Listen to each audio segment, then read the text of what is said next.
ಮನೆಯ ಹಿರಿಯರ ವಿಚಾರ ಬಂದಾಗ ಮಾತುಗಳು ಚಿನ್ನವನ್ನು ಅಳೆದು ತೂಗುವಷ್ಟು ಜಾಗರೂಕತೆಯಿಂದ ತೂಗಿ ಮಾತನಾಡಬೇಕು.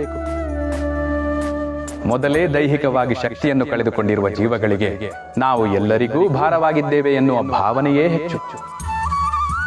ಅಂತಹ ಸಂದರ್ಭದಲ್ಲಿ ಅವರ ಆತ್ಮವಿಶ್ವಾಸವನ್ನು ಹೆಚ್ಚಿಸೋ ಕೆಲಸವಾಗಬೇಕೇ ಹೊರತು ಆತ್ಮಗೌರವವನ್ನು ಕುಂದಿಸೋ ಕೆಲಸವಾಗಬಾರದು. ಮಕ್ಕಳು ಶತ್ರುಗಳಾಗಿ ಬದಲಾದರೂ ಅವರಿಗೆ ಒಳಿತನ್ನೇ ಬಯಸಿ ಹರಸೋ ಜೀವಗಳು ಯಾರಾದರೂ ಇದ್ದರೆ ಅದು ಹೆತ್ತವರು ಮಾತ್ರ. ನಿಮ್ಮಿಂದ ಅದೆಷ್ಟೇ ತಪ್ಪಾದರೂ ಮೊದಲು ಕ್ಷಮಿಸಿ ನಂತರ ತಿಳಿ ಹೇಳುವ ಜೀವಗಳಿದ್ದರೆ ಅದು ಹಿರಿಯರು ಮಾತ್ರ. ಮನೆಗೊಂದು ಮಗು ಹೇಗೆ ಮುಖ್ಯವೋ ಹಾಗೆ ಆ ಮಗುವಿನ ಸರ್ವತೋಮುಖ ಸಂಸ್ಕಾರಯುತ ಬೆಳವಣಿಗೆಗೆ ಹಿರಿಯರು ಅಷ್ಟೇ ಮುಖ್ಯ. ಅವರು ಮುದುಕರಲ್ಲ, ಅನುಭವದಲ್ಲಿ ಧನಿಕರು.